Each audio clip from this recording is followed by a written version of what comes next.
You're listening to a podcast from 702 and Cape Talk. 702 and Cape Talk. The Naked Scientist. Indeed. And of course, the lines are open immediately. I can see them already going crazy. Give us a call and squeeze in your question. You've got about 23 minutes to do so. 011 883 0702. And in Cape Town, you can put a question to Chris Smith, the Naked Scientist, by dialing the number 021 446 0567. Good morning, Chris. Hey, good morning, Eusebius. How are you doing? I'm very well, thank you. Our science story for the week, Chris, is absolutely fascinating. It's amazing. I always thought it will take many, many decades before we get to the possibility of personalized medicine, let alone personalized skin cancer vaccine. Yes, so this actually is a brace of two quite important papers in the journal Nature this week, where scientists have taken the first steps towards producing a personalised vaccine to prevent people who have been diagnosed with a form of skin cancer called malignant melanoma from having a return of their cancer. So the first paper is by Kathy Wu. She's at the Dana-Farber Cancer Institute in Boston in America. What this group did was to take, it's a small group, just 6 patients, but it's what they call a phase 1 clinical trial. They took 6 patients who had been diagnosed with malignant melanoma, and these patients had undergone the initial treatment for their melanoma. Say you had a skin lesion that had been removed. But what they then did was to sequence the DNA of the tumour and then sequence the DNA of the healthy tissue and compare the two. And what they were looking for were the genetic differences between the tumour and the healthy tissue, and they then used a computer program to ask, of these differences, which ones will be reflected in a difference on the surfaces of cancer cells in terms of the chemical markers they display, and which ones will be most apparent to the immune system. And once they got a short list of maybe 20 of these, they then made the proteins that those mutated genes would have made in the cancer cells and turned them into a vaccine. This was injected into patients, and of those 6 patients, none had side effects, but none have had a relapse of their condition in the 2-year follow-up. So it looks like it has programmed the immune system to seek out and destroy cancer cells specifically, but not harm healthy tissue, because it's exploiting the differences between the cancer and healthy tissue so that the immune system knows what to target. And this is the first time they've actually ever done this for an individual, because previously people have tried to sort of stimulate an immune response against the tumour in general, but to do it in such a surgical and precise way at a molecular level like this is a game changer. And now obviously the next step is going to be what happens when you do this with a much bigger group of patients. And the other thing that Kathy Wu told me when I spoke to her earlier this week is they're now beginning to ask, well, we know this works for skin cancer. Will it work for other kinds of cancers as well? So they're beginning to explore that possibility as well. So it is exciting, but it is early days. We have to be cautious, but cautiously optimistic. Beautiful stuff. Give us a call if you've got a question for Chris on 011 883 0702. That's the Johannesburg number. And of course in Cape Town on 021 446 0567. You're most welcome to also just alternatively tweet us a question. You can tweet me at Eusebius or at Radio 702 or at Cape Talk. Let's go to Centurion. On the line with us, Chris, we've got Anne. Good morning, Anne. What is your question? Good morning, Eusebius. A question for Chris, please. A quick one. What can a person do with RLS, restless leg syndrome? You take enough magnesium and all that, and you're still up the whole night with this restless leg syndrome. You can't keep your legs still in bed. You just got to move them. Chris? It's a tricky one, and it's not unknown. I mean, a lot of people have this. We don't really understand what causes it. What is it, Chris, by the way? What is restless leg syndrome? Well, when people have restless leg syndrome, it's something which, as the name suggests, the sort of clue is in the name. People will find that they just cannot sit still. Their legs have to keep moving, and it tends to happen at bedtime when you get tired, and you just can't get yourself comfortable. And it's not pain or discomfort, it's just this indescribable urge to move around. I think, would that summarise it reasonably, Anne? Pardon? It's an irresistible urge to move around. Anne, how would you describe it? Restless leg syndrome? Yes, it's you lay on your side. I drink milk before I go to bed. You lay on your side, then you find your right leg You think, oh no, I can't keep my right. Then you try and go back to sleep, you can't, keeps on moving. Then you turn over, and it's more or less on one side, but then now and again, it goes to the left leg. Sure, okay. Yeah, I mean, it's what we call an idiopathic condition, and that means it's doctor speak for we don't know what causes this. A reasonable proportion of people get it. There are a range of measures that are advised, but none of them are curative. And the advice is get into a good sleeping pattern, because adopting a regular, healthy sleeping pattern does seem to help. Smoking is also a risk factor, don't know why, but encouraging people not to smoke, because perhaps the withdrawal effect of not having smoked when you're going to bed makes people then a bit more tetchy, and perhaps that makes problems worse. So either of those two things might be something to consider, but other than that, I'm sorry, all I can say is medicine is baffled. We don't know what it is, but we know it's a real nuisance for people. Let's go to Soweto. Bongani, good morning to you. What is your question? Hi, Philip, how are you? Very well, thank you, sir. Thanks. Hi, Nikki. I just have a quick question for the professor. I read this article that says in Mars they found a toxic chemical called perchlorate.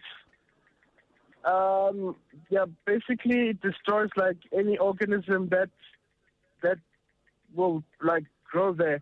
I just want to know how far can it spread throughout the planet? Oh, well, perchlorate is just is the name of a class of chemicals which has got chlorine and oxygen atoms in it, and these are very common chemicals, and in fact we use them in things like fireworks and explosives. So they're quite universal, but they are toxic. That's true. But then so are lots of things toxic. Oxygen is toxic if you have it in the right amounts, or the wrong amounts, I suppose you could say. So there's no imminent danger to you. It's another class of chemical. There are lots of examples of this being used quite safely as long as you're careful with it. Thanks, Bongani, for your question. Patrick, good morning. Good morning, CBS, and good morning to the good scientist. I wanted to know, the question about data. Why does data expire, and how does it work? Why does what? Sorry. Data. How does data? Which data are you talking about? Why does it? Like cell phone data and whatever data.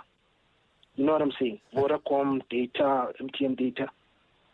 Yes, I know what you're talking about. Why? I don't know if that's a very South African nomenclature, Chris. We've been having this debate with our networks here. You buy data and you get 2 gigs or whatever, and then suddenly it expires. I don't even quite know what that means, other than the fact that it costs me a lot of money. Do you understand what Patrick is getting at? Yeah, I understand. No, the reason for this, mobile phone companies, when you have a relationship with a company, they are granting you the right, when you buy data, you're not buying a product like a tin of tomatoes or something. You are buying an opportunity over a window of time to download or have traffic to your device which adds up to that amount of data. And the reason they do it like that is because the company have got a whole bunch of cell phone masts, and they've only got a certain amount of throughput that they can put through there, because all the time they're transmitting data through their networks, it's effectively costing the network money. So they are allocating to you a slice of, you imagine a big cake, you've got a slice which is a certain number of megabytes of data.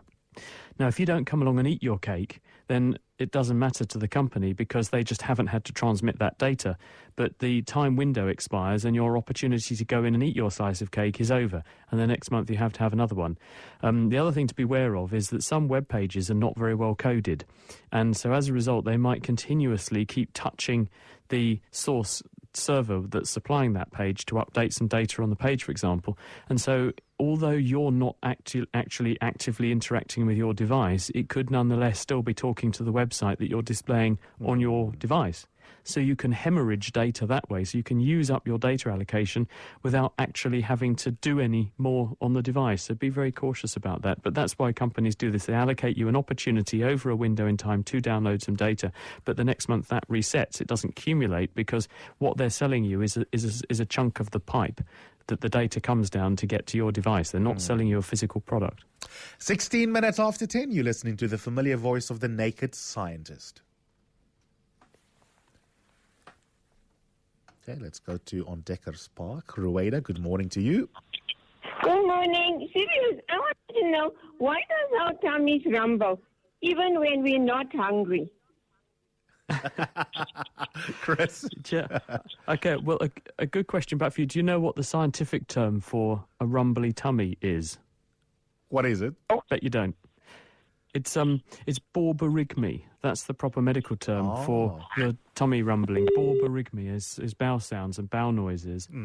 And the reason this happens is usually because when we have a regular eating habit, you normally have breakfast at a certain time of the day, lunch at a certain time of the day, dinner at a certain time of the day, your intestines have enormous numbers of nerve cells in them. There's almost as many nerve cells in bits of your bowel as there are in bits of some people's brains. In fact, more in some people's cases, like Jacob Zuma, for example, probably. But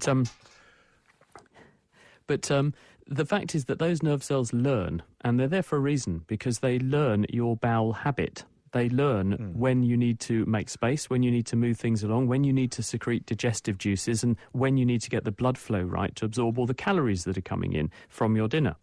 And because it's learned that pattern of breakfast at a certain time, lunch at a certain time, dinner at a certain time, then as a result, if you don't feed your tummy when it's expecting food, it's all geared up and ready. It's a bit like having the cooker turned on and it's, the aircon's on, the table's laid, the wine glasses are out, the cutlery's there, but there's no food on the table and everyone's sitting there getting disgruntled going, where's my dinner? Your tummy is doing the same thing. And it's literally the muscles are gearing up, moving fluids and digestive juices around, but they've got nothing to act against. So you basically squelch everything backwards and forwards inside and you're hearing the squelching noises of everything. It's like an empty cement mixer going around going, come on, where's the food? And those are the noises you hear as the muscles are contracting, expecting their dinner. 19 minutes after 10, Mandisi's tweet, Vodacom, please hire the naked scientist to be your spokesperson. He just explained why data disappears so nicely to you, CBS. 702 and Cape Talk. The Naked Scientist. Why is Mohau walking in? Is he like wanting to get some of our laughter? You guys can have your own jokes there on the other side, man. Let's go to Fishhook. Hello, Richard. Good morning to you. What question do you have? Good morning, you serious and Chris. Why is it that some people are ticklish and some not? Which category are you in, Richard? I'm in the ticklish category.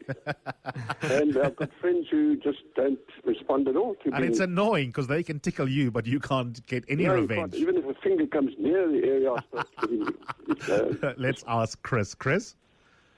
Hello, Richard. Hello. I'm actually relatively resistant to being tickled, but my daughter's very ticklish.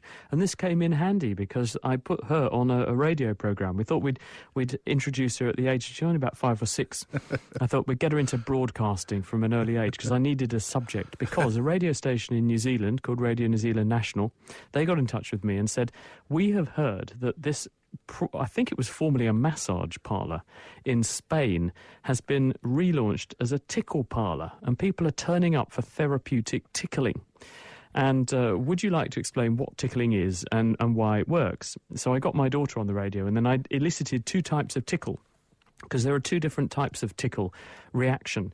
The first is if you sort of lay your forearm on the table in front of you with the wrist upwards and you just gently stroke up and down your wrist with the tips of the finger of the opposite hand, that sort of sensation, that is quite a pleasant sensation, but it's the same sort of sensation that maybe a fly or an insect would elicit on your skin if it were walking over you.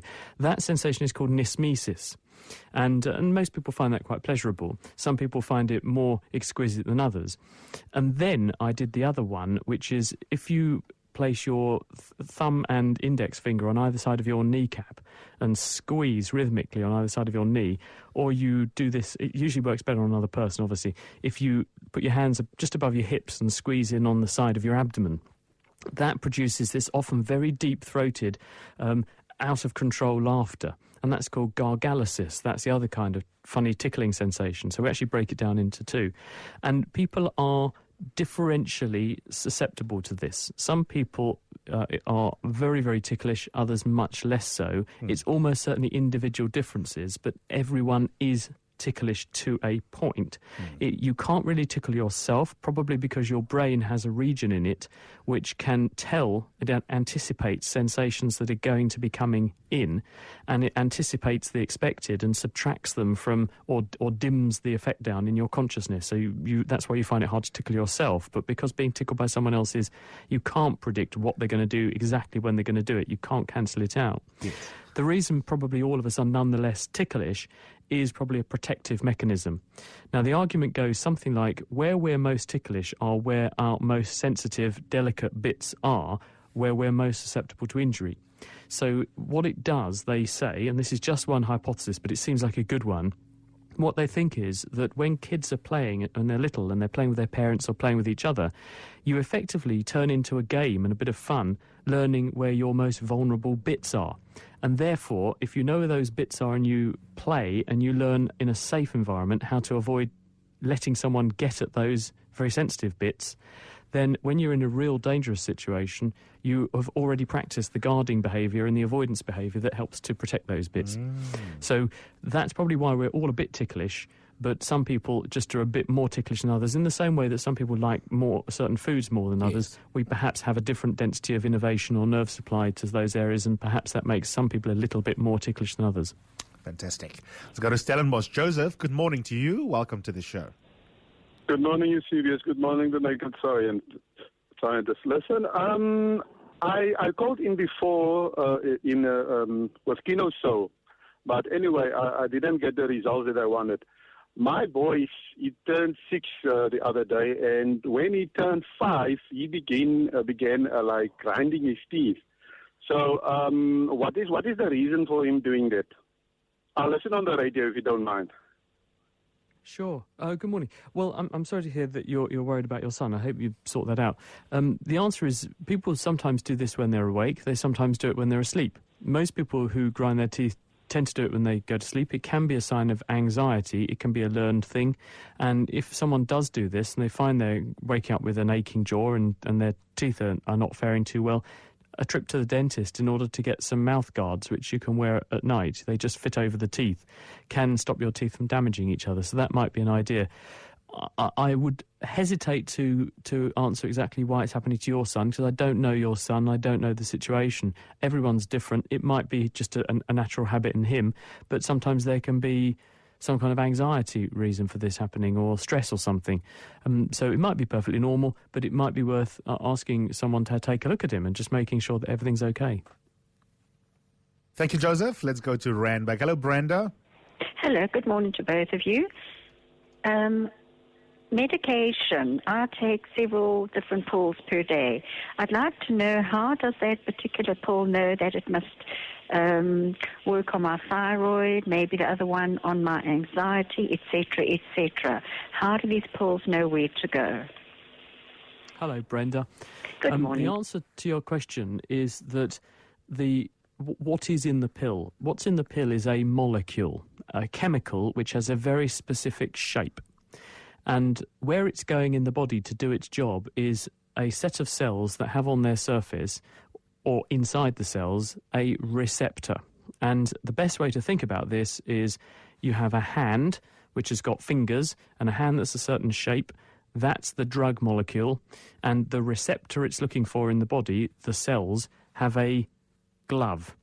And different shaped hands, different molecules, go into different shaped gloves. And the target around the body that this pill is going for is quite different to that target. So actually it's like different shaped hands and different shaped gloves, or to put it another way, different shaped keys and different shaped locks.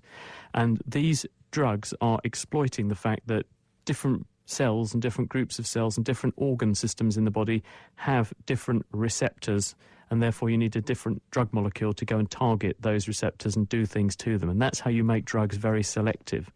And the drugs which have the fewest side effects are the drugs which are the best fit between the hand and the glove. I'll take one or two from Twitter. We've got 2 minutes left. Felicity wants to know from you, Chris. Please ask the naked scientist why raised levels of PTH cause calcium to be leached from one's bones, and could it cause migraines too? Well, the answer is that PTH stands for parathyroid hormone. The parathyroids are tiny glands, they're in your neck behind the thyroid. That's what they're called, parathyroid, because they're just beyond the thyroid underneath. They're very small, smaller than a pea, each of them. There's about 4 of them. And they secrete parathyroid hormone into the bloodstream in response to a low calcium level, normally. And this goes to various places, including to your skeleton, and it says to the cells that make up the bones, we need calcium. Please secrete into the bloodstream calcium by eating a bit of bone away and leaching the calcium into the bloodstream. And this only normally happens when you have low levels of calcium or you need more calcium in your diet. It can happen pathologically if something goes wrong with one of the parathyroids, or if some cells in the body start to release a chemical a bit like the parathyroid hormone that does this. Calcium is incredibly important in your body. It's a really, really crucial signal in muscles and also in nerve cells, and they need calcium to work properly. So it's really critical that the bloodstream maintains the right level of calcium in your body fluids. The skeleton is a very convenient storage of calcium, and you're not going to do yourself any harm by borrowing a bit of calcium. It's a bit like going into the bank and having a temporary overdraft. You take a bit of calcium out today, you put the calcium back in to pay the debt back later, and you rebuild that bit of skeleton. It's only a problem if it goes on for a long time, and also if the calcium levels are too high, because if something goes wrong and you start to put too much calcium into the bloodstream, then the calcium can deposit into various tissues, and then it can start to cause problems. You get calcium deposition, calcification in various tissues, and if this happens in the kidney, for example, you can get kidney stones. It can also cause other problems as well. So I've not heard of high calcium being linked to migraines, but in medicine anything can happen. And if you've got high calcium levels or high parathyroid hormone levels, there's a reason for that. It needs investigating and it should be sorted out. Chris, thank you for sharing your knowledge with us, and have a beautiful weekend. It's a pleasure. Thanks very much, everybody. Great questions. See you soon.